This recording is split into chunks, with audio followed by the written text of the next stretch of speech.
Hi, thanks for clicking on this video. My name is Leah Sidibe.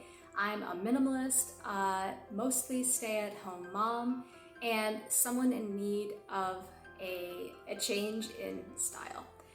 So today that's what we're going to do. We're going to try on my very first Stitch Fix box. For a little bit of background, like most of you, I have spent the last year in my pajamas, and to kind of exacerbate that effect, I was also living in an extremely hot climate for about 3 years, so which led me even more to focus on being very, very comfortable. Most sense of style didn't matter. We were at 100, 110 degrees almost all the time with not usually air conditioning. So as you can imagine, your priorities really shift. Now I'm back in the States, and I was really super excited to be able to go to stores, try on clothes, have things be current.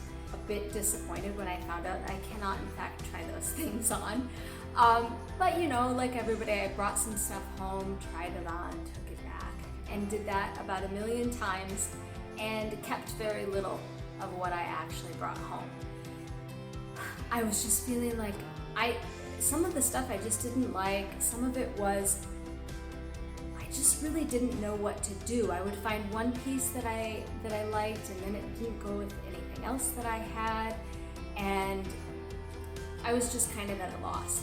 I started a Stitch Fix profile about 4 months ago and came back to it 2 or 3 times. Every time I got to the payment part, I clicked off of it and said to myself, I can just go to the store. What am I doing? Why am I going through this process? But I gave in.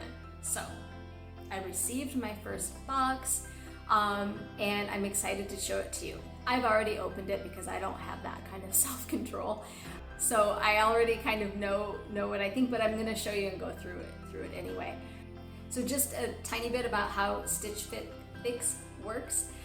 You create a profile, you tell them your preferences, your typical sizes, a little bit about your lifestyle, like you're a stay-at-home mom, you go to an office every day. And then you can also say what you do and don't want to receive. For example, I said I don't want to receive shoes, jewelry, accessories like purses. I think you also put your age, which I think really influenced what they thought I needed. One thing I forgot to mention is that before they send you your fix, you can preview it. And I did that, as we've established. I couldn't wait. And so the first fix that I saw just online, I knew right away, no, this is not for me. So they changed it. They do not let you preview once you've changed it. That's the one they send out. One of the things I specifically asked for was a pair of straight-legged, high-waisted jeans. So they did send me some jeans. These are the jeans. They're not high-waisted though. My belly button, my natural waist is way up here, and I'm not super long-legged, but I don't have a super long torso either, so I'm not sure what happened. They're not terrible. If I was looking for a mid-rise, which is really what these are, they're not bad. They fit fairly well. I gave them my size. These are a 27, they're called Prosperity, and I think they were $78. So they're okay. They are by no means what I was looking for. So these are going back. Another thing I specified was that I prefer shirts that are either sleeveless or long sleeved, which they did get. And I also said that as I'm right now mostly wearing black, that I'd like to incorporate some gray and or green into my wardrobe. And I think that they were trying with this. It does have kind of all of those colors and a little bit of blue in it. It is just a button down. You can tuck it in, or you could also you could tie it, right? That's a thing people do. So it's not it's not horrible. It is not my style at all. It's a little too, I don't know, it's just not me. So this one's going back too. Item number 3 is this tunic. Again, I don't absolutely hate it. It's not my style. I feel a little bit like they're messing my mom. It is different though. And that was part of what I wanted, was to be kind of pushed outside the things I would normally gravitate to. So in that sense, it's a positive. Just that it's kind of getting me to try some different things. And even if it's not this is not for me, but it gives me the idea that maybe that's something I can kind of explore a little more. Okay, number 4 is this sleeveless little top. It's got detail on the back. It's embroidery. It is not cotton. It's some kind of mix. It feels kind of polyester-y to me.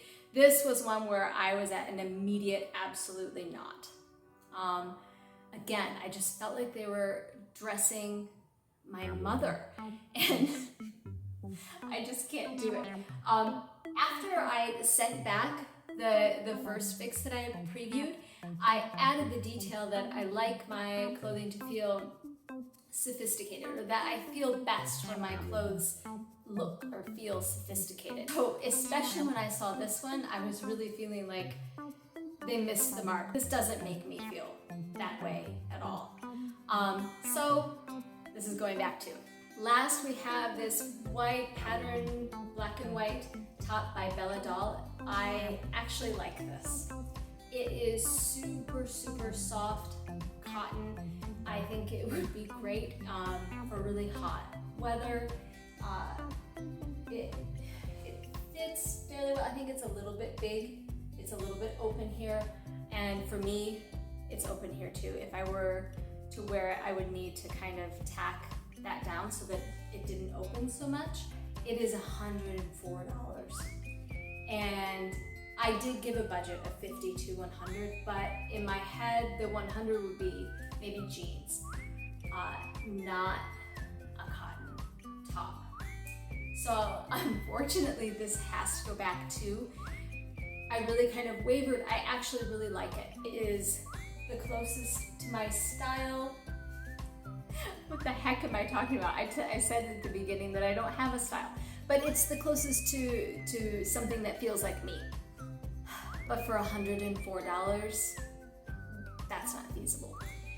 It is good in that it definitely pushed me to say, this is a style I should be considering, because I can say that when I go to the store, this sort of, I don't know what to call it, like blouse tank top, I would definitely push it to the left and just keep going down the rack. It's not something I would pull off. So what came out of this basically is that I should be maybe investigating tops like this a little bit more and give them more of a chance. So what I liked was that it was fairly straightforward. They sent me the box, it was less than a week. They sent a price sheet, of course. They sent a return envelope, so I'm not gonna have to pay to send this back. I'll just go drop it.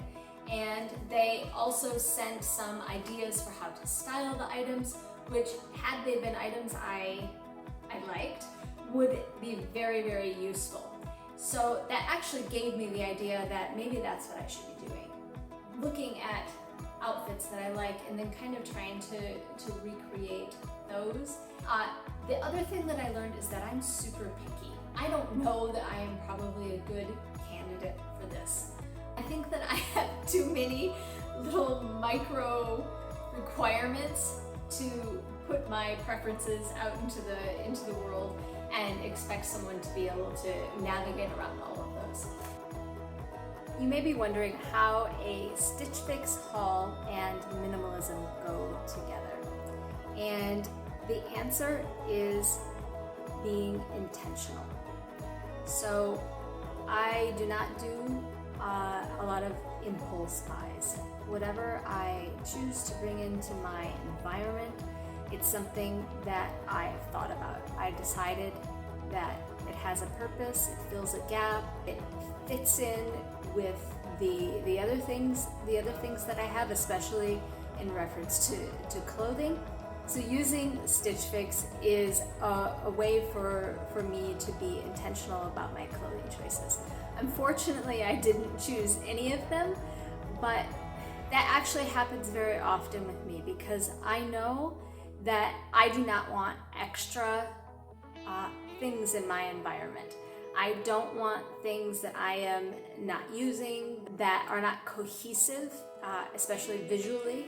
So it does happen very often that I will go and look for things and then come home with nothing, which was one of my chief complaints that led me to trying Stitch Fix. But at the same time, I'm comfortable with it. I don't want to bring things in that are going to stress me out because they're just sitting around and I'm not using them. Thanks for joining me today. This was my very first YouTube video. I plan to create content around minimalism and fitness. I am a trainer, so I will share the home workouts that I do myself and ways you can incorporate both minimalism and fitness into your daily life. Hope to see you next time.